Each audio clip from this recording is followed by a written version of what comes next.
श्रीराम. दैवी गुण पाहतो आहोत आपण. काही गुण सांगून झाले. आता एक गुण आहे स्वाध्याय. आता ह्याची एक गंमत अशी दिसते, सगळे त्याची उदाहरणं पाहिले की जे प्राप्तव्य आहे त्याच्याकडे जाण्यासाठी जे काही साधन घेतलेलं आहे ते आपल्याला प्रश्न पडतो की ह्या साधनाची गरज काय आहे, पण त्याचा आणि त्याचा संबंध काय आहे ते त्यांनी वेगळ्या वेगळ्या उदाहरणावरून सांगितलेलं आहे. बघा बघा, हा स्वाध्याय कसा आहे, कैवल्य मार्गीचा सोबती आहे असं म्हटलेलं आहे त्यांनी. कैवल्याला जायचं आहे ना आपल्याला, तर त्या मार्गावर हा स्वाध्याय अखंड आपल्याला सोबत करत असतो शेवटपर्यंत. स्वाध्यायाचा अर्थ देखील अभ्यास, ग्रंथांचा अभ्यास, चिंतन, मनन हे जे आहे या स्वाध्यायाला महत्व आहे. म्हणून पुष्कळ मंडळी म्हणतात बाकी काय वाचन नाही, हे नाही, काय नाही, नुसतं सद्गुरूंनी सांगितलं तर मी असं करत बसलो, हे अर्धवट होतं, अर्धवट ज्ञान होतं.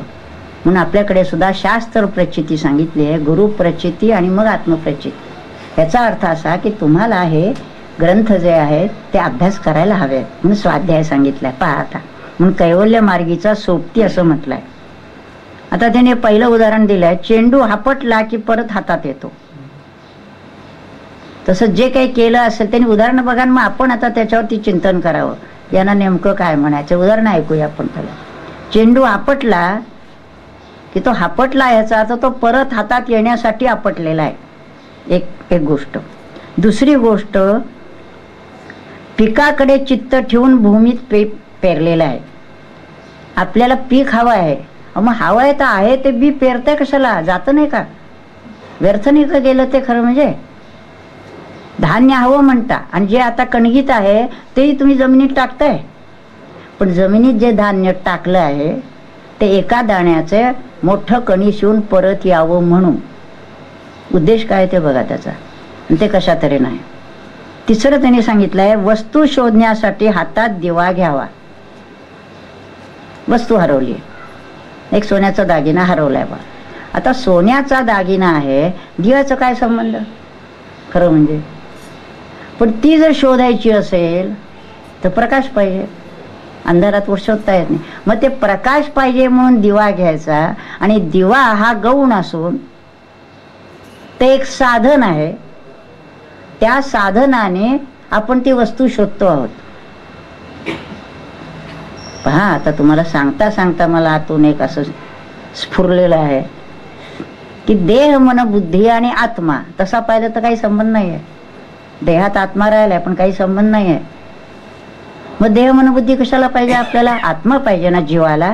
जीव मध्ये आहे, एका बाजूला देह, मन, बुद्धी आहे, एका बाजूला आत्मा आहे. आता जीवाला जर आत्म्याचा शोध घ्यायचा आहे तर देह, मन, बुद्धी काय करायची. देह, मन, बुद्धी हे साधन घेऊन शोध घ्यायचा आत्म्याचा. पहा, म्हणजे जे आहे ते असत आहे, पण स्वामीजी म्हणत त्याप्रमाणे असताचा हात धरूनच सतकडे जायचंय, नदीच्या पलीकडे जायचं आहे. मग नदीच्या पलीकडे जायचं तर धोंडा कशाला पाहिजे मध्ये, त्या धोंड्यावर पाय ठेवून पलीकडे जायचं. धोंडा नकोय आम्हाला, पण पाय ठेवण्यासाठी धोंड्याची गरज आहे किंवा नावेची गरज आहे. नावेतच बसून राहणार नाही आम्ही, जाणार आहे पलीकडे, पण साधन म्हणून आपल्याला नावेची गरज आहे. तसं देह, मन, बुद्धीचा उपयोग करायचा आहे आणि पलीकडे जायचंय. म्हणून वस्तू शोधण्यासाठी जसा हातात दिवा घ्यावा, म्हणजे काय करायचं आहे, हेतू काय आहे आणि कशाचा उपयोग करायचा ते पहा. तसं त्याने म्हटलंय की का झाडाला पाणी घालताय, झाडाला पाणी म्हणजे मुळात घालताय पाणी, मुळात पाणी घालून काय मिळणार आहे. तर झाडाची वरची जर का फळं, पुष्प, पानं तुम्हाला हवी असली तर पाणी घालायचं ते मुळात घालायचं. बघा कशी उदाहरणं दिली. पाणी झाडाला वर घालत नाही आपण, पाणी घालतो मुळात. मुळात पाणी घातल्याने वर झाडावर येणारी जी फळं फुलं आहेत ती आपल्याला मिळणार आहेत. किंवा आपलंच मुख पाहण्यासाठी आरसा स्वच्छ करायचा. का हो, का आरसा स्वच्छ करताय, तोंड बघण्यासाठी. आता तोंडाचा आणि आरशाचा काय संबंध हो, पण ते तोंड आपलं दिसण्यासाठी आरसा पाहिजे. आरशात ते जात आहे का, जात नाही, पण पाहण्यासाठी उपयोग. त्याप्रमाणे बघा आता तसे ही सगळी उदाहरणं दिली. आणि तसे वेदांना प्रतिपाद्य ईश्वर प्राप्त व्हावा आपल्याला काय पाहिजे? वेदांना जो अपेक्षित आहे ईश्वर, पण वेदय देखील ज्या ठिकाणी न इति म्हणाले, काही एका मर्यादेपर्यंत ते नेतात आणि पुढे ते थांबतात. ते आता म्हणतात पुढचा मार्ग तुम्ही. आपण रिक्षाने इथपर्यंत आलो तरी बाहेर दारापर्यंत थांबतो, मग उतरून आपला मार्ग आपण शोधायचा. तसं वेद आपल्याला काही एका मर्यादेपर्यंत नेतात. तसं नेल्यानंतर त्यांनी म्हटलंय प्रतिपाद्य म्हणून वेदाध्ययन करायचंय. आत्मतत्व हे पवित्र तत्व प्राप्त व्हावे म्हणून द्विजाने ब्रह्मसूत्र अभ्यासावा. आता ब्रह्मसूत्र सगळ्यांना कळत नसले तर मग इतरांनी स्तोत्र नाममंत्र हे करावं. कळलं तर शक्यतो शास्त्राचाच अभ्यास करावा. पण ते जर नाही कळत आहे मग निदान स्तोत्र म्हणा, नाम घ्या, आपल्या कुवतीला जे शक्य आहे ते. पण आता आपण असं म्हटलं परमेश्वर हवा ना, मग रामराम म्हणून तो काय भेटणार? रामरामच म्हण, त्यांनीच तुला तो भेटणार आहे. म्हणजे ते म्हणत असताना सुद्धा लक्ष कशाकडे पाहिजे? ध्येयाकडे पाहिजे. ध्येय डोळ्यासमोर पक्क पाहिजे आणि ते प्राप्त करून घेण्यासाठी मी हे करतोय. आणि मग ते कशासाठी काय वगैरे आपण श्रवणातून जाणकाराकडून समजून घ्यावं. कशासाठी ध्यान करायचं आहे, कशासाठी नाम करायचं आहे. अहो परमेश्वर पाहायचं म्हणता, मग काही म्हणजे असा डोळे मिटून कुठं परमेश्वर दिसतो का असं म्हणणारी मंडळी आहेत. परमार्थ क्षेत्रातलीच आहे. डोळे उघडे ठेवून त्याला पहा तुम्ही डोळे उघडे ठेवून. पण खरा परमेश्वर जर पाहायचा असेल आतला तर पहिल्यांदा डोळे मिटूनच त्याला पहा आणि मग डोळे उघडल्यानंतर लक्षात येईल की तोच तर सगळ्या ठिकाणी भरलाय. पण आधी स्वरूप समाधान, म्हणजे कशासाठी काय करायचं आहे हे आपल्या लक्षात आलं पाहिजे. म्हणून त्यांनी म्हटलंय हा जो काही अभ्यास करणं हे जे आहे किंवा हे नाम घेणं आहे, स्तोत्र म्हणणं आहे, याला स्वाध्याय असं म्हटलेलं आहे. म्हणून हा स्वाध्याय चुकू देता कामा नये. स्वामी आजारी होते ते दिवसात सकाळी उठून चालायचं अर्धा तास, ज्ञानेश्वरी चालायचं. एखाद दिवशी दुसरा काहीतरी विषय निघाला 1-5-10 मिनिटं ते म्हणायचं काढा, ज्ञानेश्वरी काढा. स्वाध्याय चुकता कामा नये. किती पर्टिक्युलर असतात संत. आता ज्ञानेश्वरी स्वामींना काय आवश्यक होती का? पण ते नाही. सकाळी ध्यान झालं की तेवढी ज्ञानेश्वरी व्हायलाच पाहिजे. म्हणून कुणी घरगुती काही विषय सांगायला ते म्हणले ते ठीक आहे, बोलून झालं ना 2 मिनिटं ज्ञानेश्वरी काढा. स्वाध्याय चुकता नाही का? तसं आपणही लक्षात ठेवलं पाहिजे काय स्वाध्याय चुकता का नाही. एकदा आपलं इथं ऐकलं की पुन्हा 8 दिवसांनी एकदा काय म्हणतात ताई बघूया. मध्यंतरात कधी पुस्तक ग्रंथ उघडला नाही, कधी टिपणं वाचली नाहीत, काहीच केलं नाही तर काय उपयोग आहे? करायला पाहिजे ते. बघा आता तप बघा, तपश्चर्याशिवाय काहीही नाही. हे तप किती विस्तृत सांगितले त्यांनी बघा. दान पुण्य जोडावं म्हणून सर्वस्व समर्पण करणं. तपामध्ये आध्यात्मिक सामर्थ्य मिळवायचं आहे, पण आपलं देऊन ते मिळवायचं आहे. बघा लक्षात ठेवलं, दिल्याशिवाय मिळत नाही. म्हणून आपलं सर्वस्व द्यायचं आहे. देह त्यासाठी झिजवायचा आहे, मन बुद्धी त्यासाठी जायचं आहे. दे आपल्याला शक्य असेल ते द्यायचं आहे आणि हे मिळवायचं आहे. म्हणून त्यांनी अनेक उदाहरण दिले. औषधी असते का नाही वनस्पती, ती पत्र पुष्प फल देते आणि स्वतः वाळून जाते. उदाहरण बघा, औषधी वनस्पती ती जी आहे त्याचं तिचं पानही उपयोगी असतं. तुळस बघा तुम्ही, पानही आहे, फुल आहे, काय जे त्याचं असे प्रत्येक वनस्पती ते सगळं देते, स्वतः वाळते. हे तप त्याचं. याचा अर्थ असा ते सगळं देत असताना स्वतः वाळून जायचं. याचा अर्थ देहबुद्धी जळून गेली पाहिजे. देहबुद्धी जीवबुद्धी सुद्धा जळून गेली पाहिजे. फक्त आत्मबुद्धी शिल्लक राहिली पाहिजे. आणि एक उदाहरण दिलंय की धूप जळून त्याच्या सुगंधाने विश्व भरून टाकतो. जळतो धूप पण सर्वांना सुगंध देतो. तसं साधकाने स्वतः जळायचं आहे आणि इतरांना आनंद द्यायचा आहे. नाही तर आपल्यापासून दुसऱ्याला कटकट. ही व्यक्ती आली रे आली की कटकट असं नाही होता का? स्वतः जळायचं आहे, दुसऱ्याला सुगंध द्यायचा. आणि एक उदाहरण दिलंय, सुवर्ण अग्नीत टाकलं, कारण तपशब्द चाललेला आहे आपला. सुवर्ण अग्नीत टाकलं तसं वजन कमी होतं पण त्याचं मोल वाढतं. हीच प्रक्रिया आपल्याला करायची आहे. हिणकस काढून टाकायचं आहे मन बुद्धीमध्ये, देहाच्या आचार विचारामध्ये. जे नको ते जे आहे ते काढून टाकायचं आहे आणि हळूहळू तेज वाढलं पाहिजे. मनाचं तेज, बुद्धीचं तेज, आणि असं वाढलेलं असतं. म्हणून संतांच्याकडे गेल्यानंतर त्यांचा चेहरा, त्यांचं तेज लक्षात येतं आणि मग त्यांचा स्पर्श, त्यांचं नुसतं पाहणं, त्यांचं नुसतं सान्निध्य हे जरी मिळालं तरी ते त्यांचं जे तेज असतं त्याचा परिणाम येणारावर होत असतो. आणि आपल्यामध्ये हिणकसच हिणकस, 14 कॅरेटपेक्षा सुद्धा सोनं आहे का नाही इथपासून शंका असते, इतकं हिणकस त्याच्यामध्ये असतं. आणि इथं मात्र शुद्ध सोनं तयार होतं. आणखी एक उदाहरण दिलं, चंद्र क्षीण होतो आणि कृष्ण पक्ष वाढवतो. आता हे उदाहरण काय त्याच्यावर जरा विचार करू नंतर. तसा देह प्राण इंद्रिये झिजवायचे आणि संपूर्ण स्वरूप विकास साधायचा. शब्द बघा, स्वरूपाचा विकास करायचा आहे. स्वरूप आहेच आहे पण ते इतकं क्षीण होऊन गेले की त्याचा पत्ताच नाही आपल्याला. तर त्याचा जर विकास साधायचा असेल तर जे बलवत्तर होऊन बसलेले देह प्राण इंद्रिय आहेत ती झिजवायची. याचा अर्थ त्याला जे अवास्तव महत्व दिलं गेलेलं आहे या इंद्रियाला, देहाला, प्राणाला, ते कमी करायचं आहे. आणि जे स्वरूप दुर्लक्षित झालेलं आहे त्याचा विकास व्हायचा. या निशा सर्वभूताना, त्याच्याकडे लक्ष द्यायचं, तिकडे दुर्लक्ष झालेलं आहे ते सोडून नेमका मार्ग कळला पाहिजे की कशाकडे लक्ष द्यायचं आहे आणि काय गौणत्वाने घ्यायचं आहे. शरीर धारणे पुरतं अन्न वस्त्र आहे. मला हाय अन्न आहे ना, जेवणापुरतं आपण आहे. वस्त्र आहे ना अंगावर पुरे, हे पाहिजे ते पाहिजे ते पाहिजे, किती पाहिजे. ह्या सगळ्या गोष्टी कमी कमी करत यायच्या आहेत आणि सगळं लक्ष त्या स्वरूपाकडे ठेवून स्वरूप कसं हळूहळू हळू विकसित होत जाईल हे बघायचं आहे. संकुचित देहापुरतं जे आहे ते देहाच्या बाहेर पडलं पाहिजे.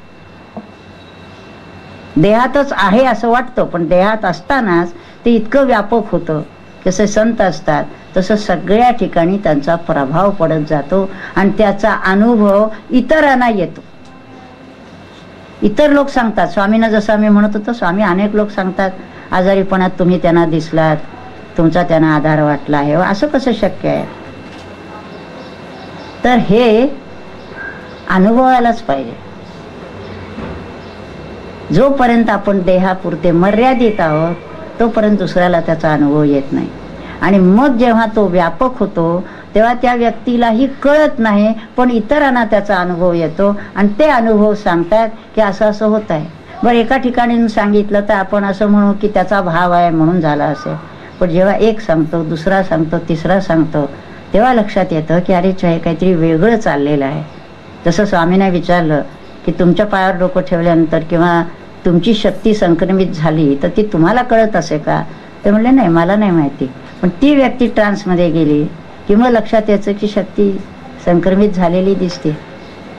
तसं जेव्हा त्या व्यक्तीचा व्यापक अस्तित्व इतरांना जाणवतो, काही काही लोक जेव्हा सांगतात स्वप्नात दिसलात किंवा तिथं तुम्ही काय म्हणला होतात ते दिसलं, तेव्हा लक्षात येतं अरेच्या.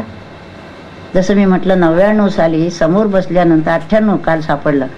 98 साली ही दोघं जण हरीश आणि हे त्यांना मार्गदर्शन केल्यावर ते ध्यानात गेली तेव्हा लक्षात आलं की शक्ती खेळायला लागली आणि पुढे आणखी खेळायला लागली, आणखी खेळायला लागली.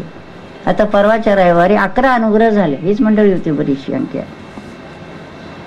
तर ते काहीने शक्ती लक्षात आली, पकडली थोडीशी. आता बाकीचे पकडतील हळूहळू. म्हणजे त्या व्यक्तीला वाटलं तर त्या व्यक्तीला कळत नाही परंतु इतरत्र त्याचा अनुभव येतो. आणि इतरत्र जेव्हा अनुभव येतो आणि हे पुन्हा पुन्हा जेव्हा कळतं तेव्हा लक्षात येतं की खरंच काहीतरी घडतं आहे खरं. आणि सगळं जे आहे ती शक्ती देणे ईश्वराचे. पण त्याचा उपयोग चांगल्या कारणासाठीच व्हायला पाहिजे. मनी इच्छिले ते होते, विघ्न अवघेच नासून जाते. असं जे म्हटलं आहे ते त्या व्यक्तीपुरतं नाही आहे. त्या व्यक्तीनं दुसऱ्याच्या बाबतीत जरी इच्छा केली तरी त्याचा परिणाम होतो. आणि ते जेव्हा कानावर येतं तेव्हा लक्षात येतं की सहजच मनात येऊन गेलं होतं की याचं कल्याण व्हावं किंवा चांगलं काही व्हावं आणि ते होऊन गेलं. आता मात्र जबाबदारी अशी येते की चांगलीच इच्छा आली पाहिजे मनामध्ये.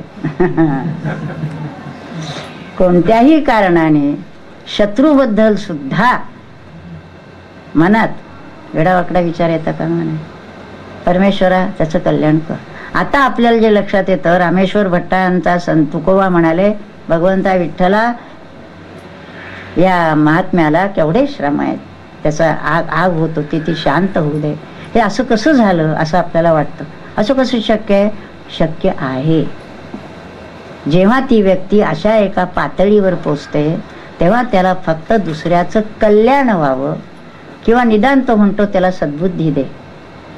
आता विचार त्याच्या वेळेला वाकडे येत असते, पण परमेश्वरा त्याच्यात त्याचं अकल्याण आहे, त्यात तू त्याला सद्बुद्धी दे. अशी ही जी एक पातळी आहे, त्याला मी परवा एक वाक्य सांगितलं त्यांचं, what is magic to a common man is logic to a superman. सामान्य माणसाला जे मॅजिक वाटतं ते सुपरमॅनला लॉजिक असतं. त्याला वाटतं सहज शक्य आहे. कारण ती जी व्यक्ती एके ठाई बैसला तरी सर्वत्र तोची गेला. त्याच्यासाठी ह्या देहबंधनातून जो अडकलेला आहे तो सुटला पाहिजे, व्यापक झाला पाहिजे. आणि ही व्यापकता जितकी होईल तितका तो संत मोठा. कोणी जरी म्हटलं तरी ज्ञानेश्वर महाराजांनी खळांची व्यंकटी सांडो हे ज्ञानेश्वर महाराजांनीच म्हणायचं. तेवढी ताकद सगळ्या संतांची नाही, परंतु त्या दिशेनं जायचं आहे हे लक्षात आलं पाहिजे. पहा काय म्हटलं, तर सुवर्ण जसं सांगितलं तसं देह प्राण इंद्रिय टाकून स्वरूप विकास साधायचा. आणखीन एक त्यांनी तपामध्ये उदाहरण सांगितलंय की राजाहंस जसा दुधात चोच घालतो आणि क्षीर नीर निवडतो, तपाचा हा परिणाम झाला पाहिजे. आपण जर तप करत असलो तर कायिक वाचिक मानसिक सगळं करताना देहाने काय करायचं आहे काय करायचं नाही, वाणीने काय बोलायचं आहे काय बोलायचं नाही, क्षीर नीर विवेक सारखा हा विवेक अखंड जागृत पाहिजे. आणि पहिल्यांदा जागृत पाहिजे म्हणजे प्रयत्नपूर्वक जागृत पाहिजे, मग आपोआपच जागृत राहतो. जसं रामकृष्णांना झोपेत हातावर धातूचं नाणं ठेवल्यावर तो हात असा झाला, धातूचा स्पर्शच त्यांना सहन होत नव्हते. आता झोपेत होते ना, ते परीक्षा बघायला गेले शिष्य त्यांची, पण हात असा झाला. मग त्यांच्या डोळ्यात पाणी आलं, आपण काय परीक्षा घेतली. पण हे शरीराला आपोआप ते होतं, पहिल्यांदा प्रयत्नपूर्वक मग होतं. तसा अंतरी तो विवेक जागरा करतो तपामुळे. आणि आता उदाहरण त्यांनी दिले, जागृती आली. मग ते झोपेचं काय झालं? झोपेत स्वप्न पडलं होतं ते, ते झोप आहे, ती निद्राही गेली, ते स्वप्नही गेलं, आता जागृत झालो. तसं स्वरूपाचं दर्शन झालं, ऐकून ठेवू आपण, केव्हा होईल तेव्हा होईल, या जन्मात पुढच्या जन्मात. तसं जर स्वरूपाचं दर्शन झालं म्हणजे प्रातिभासिक सत्तेतून व्यावहारिक सत्तेत आलो की प्रातिभासिक खोटी ठरली. आता व्यावहारिक सत्तेतून पारमार्थिक सत्तेत गेलो तर मग लक्षात येते हे जे काय आहे तुझं माझं हा तो हे भेद वगैरे, अरे कुठले आलेत भेद? एकच आहे रे, एकच परमात्मा आहे. तोच नाना रूपाने नटलाय, नाना स्वभावाने नटलाय, प्रत्येकात तोच भरून आहे. तुझं माझं काय करायचं आहे? तसं त्यांनी म्हटलंय स्वरूपाचं दर्शन झालं की तेथं बुद्धी विलीन होते. आता बुद्धी बुद्धिपणाने राहिली नाही विचार करायला, तोपर्यंत ती विचार करत असते, हे करायचं का ते करायचं, अमकं करायचं. म्हणून मला प्रत्येक क्षणाक्षणाला स्वामींची आठवण आहे. तर आम्ही काय तेव्हा म्हणले, कसली तुझी बुद्धी? मी उगीच तुझ्या बुद्धीचं कौतुक करत होतो, ते काही खरं नाही म्हणले. आता बुद्धिविधी काय नाही म्हणले, गुंडाळून ठेवायची सगळी, आता स्वामी सांगतील ते करायचं. मला असं वाटतं वगैरे जे आहे ना, हे चालू दे पहिल्यांदा तुमचं काही. पण एकदा तुम्ही त्याच्याशी जर लीन झाला तर आता तुम्हाला बुद्धी नाही. बस म्हटलं की बसायचं, ते म्हणजे म्हणायचे तुला तर किती सोपं आहे खरं, म्हणजे बस म्हटलं की बसायचं, उठ म्हटलं की उठायचं, का म्हणून विचारायचं नाही. मम्मी म्हणायची तुम्ही आम्हाला कशाला विचारता, आहे बरोबर आहे का, करू का नको आहे, आपलं बघतो तुम्ही कुठं आहात ते. जे सद्गुरू आपली परीक्षा घेताना ते म्हटलं तुम्ही आमची परीक्षा कसली घेतायत, परीक्षेत कोण टिकणार नाही मला माहिती आहे म्हणे. परीक्षा घ्यायला काहीतरी एक पातळीवरचा पाहिजे का नको, परीक्षा कसली घ्यायची आहे म्हटलं, कळायचं कसं मग काय ते कळेल हळूहळू म्हणाय.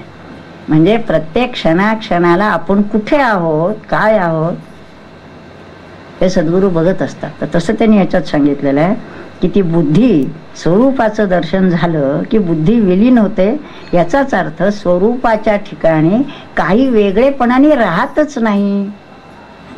जसं 8व्या अध्यायात म्हटलंय, आदिभूत, आदिदैव आणि आदियज्ञ हे 3 भाग असतात सुरुवातीला. पण आदियज्ञ एकदा कळला की आदिभूतही नाही आणि आदिदैवही नाही, तिन्ही एकच झालेलं आहे.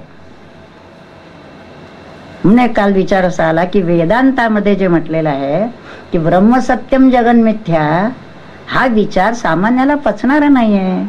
म्हणून त्याच्या आधी सांख्य दर्शन पाहिजे. प्रकृती वेगळी, पुरुष वेगळा, हे भाग करून पहिल्यांदा सांगायचं आहे.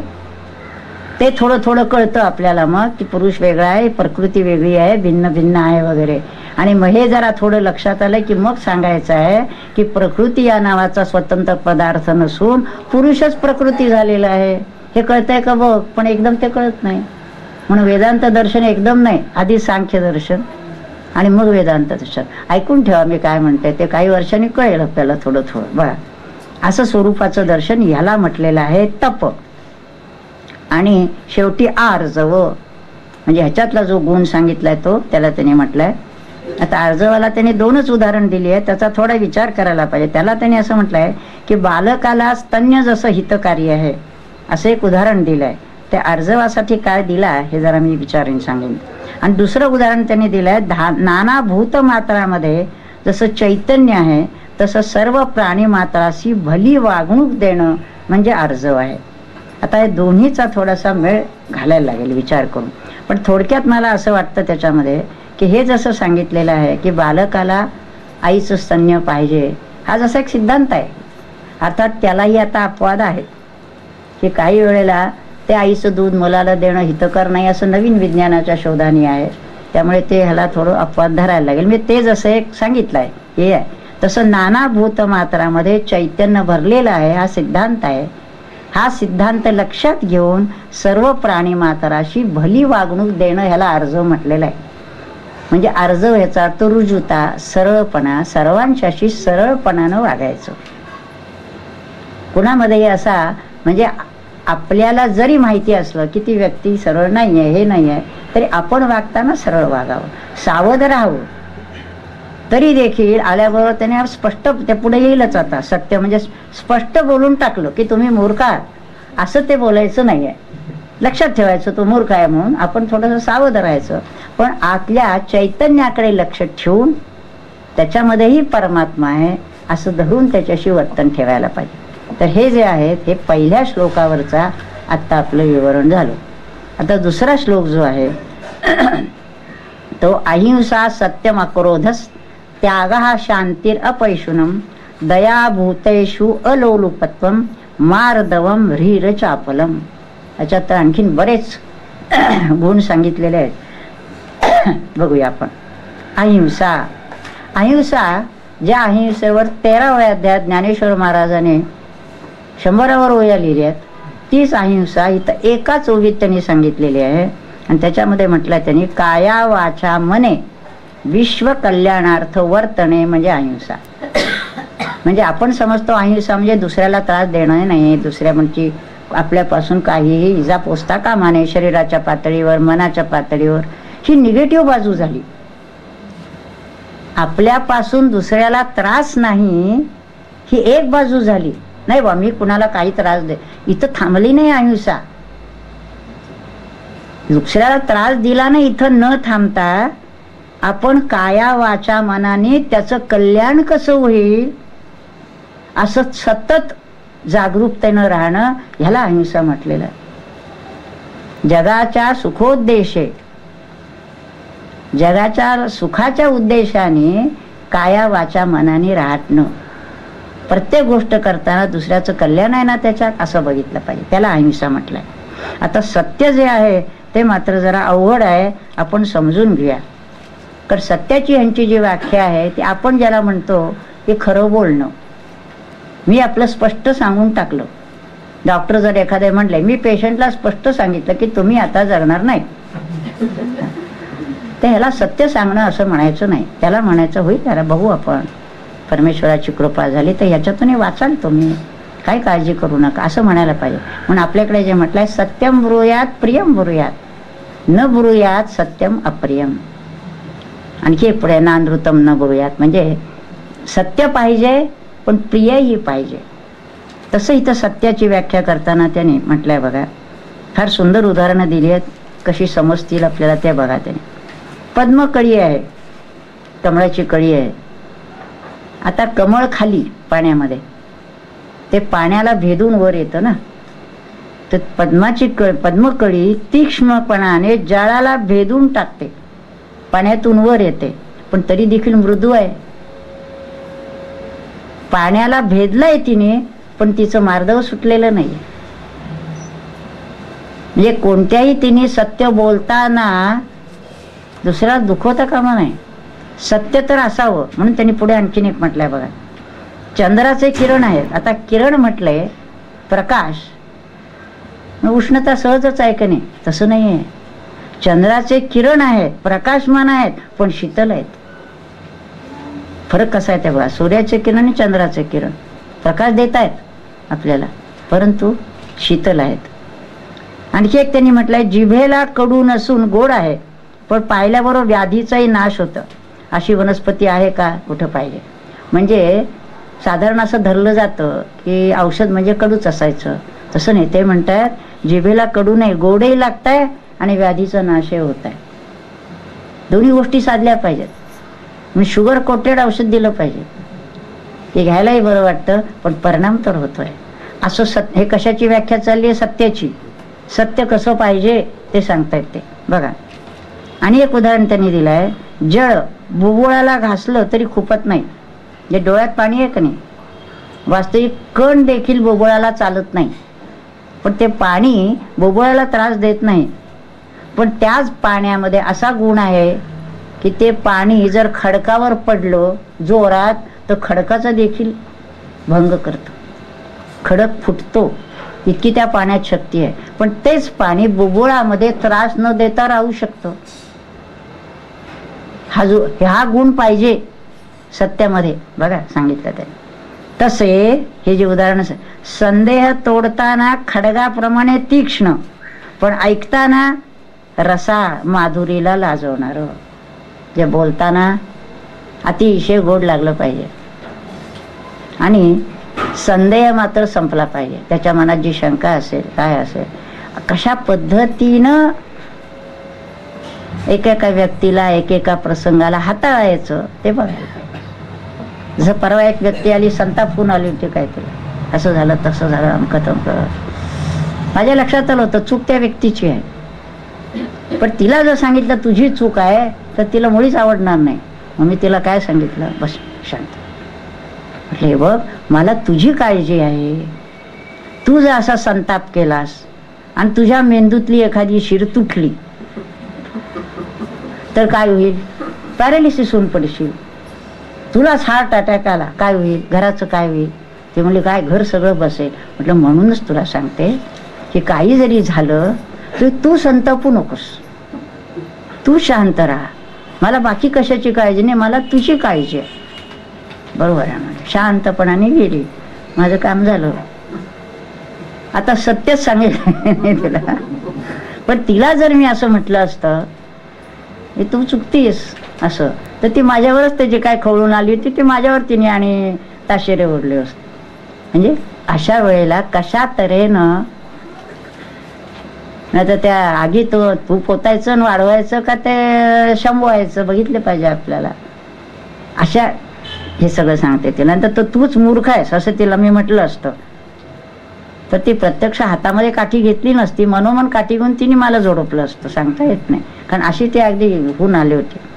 तसं त्याने सांगितलंय, ऐकताना सहज कौतुकाने ऐकताना कानाला मुख यावी. काय छान सांगितलंय हो. असं आपल्याला नाही का वाटत आता ऐकताना?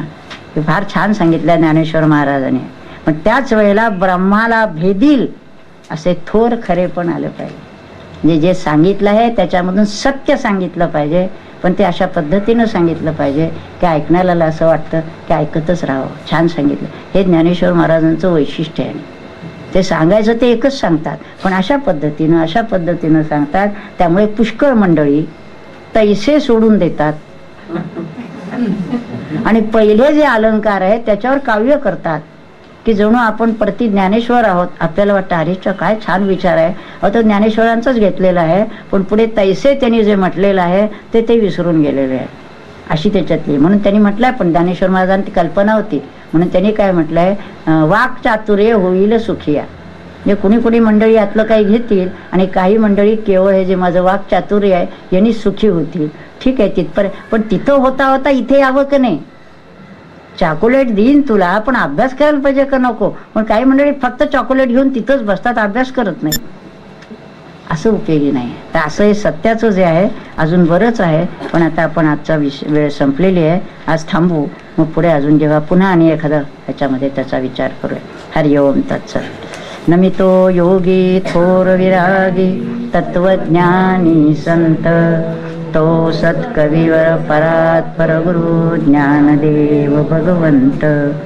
ओम ओम ईशावास्यमिदं सर्वं यत्किंच जगत्यां जगत् तेन त्यक्तेन भुञ्जीता मा हृदः कस्य सिद्धनम्. ओम शांति शांति शांति.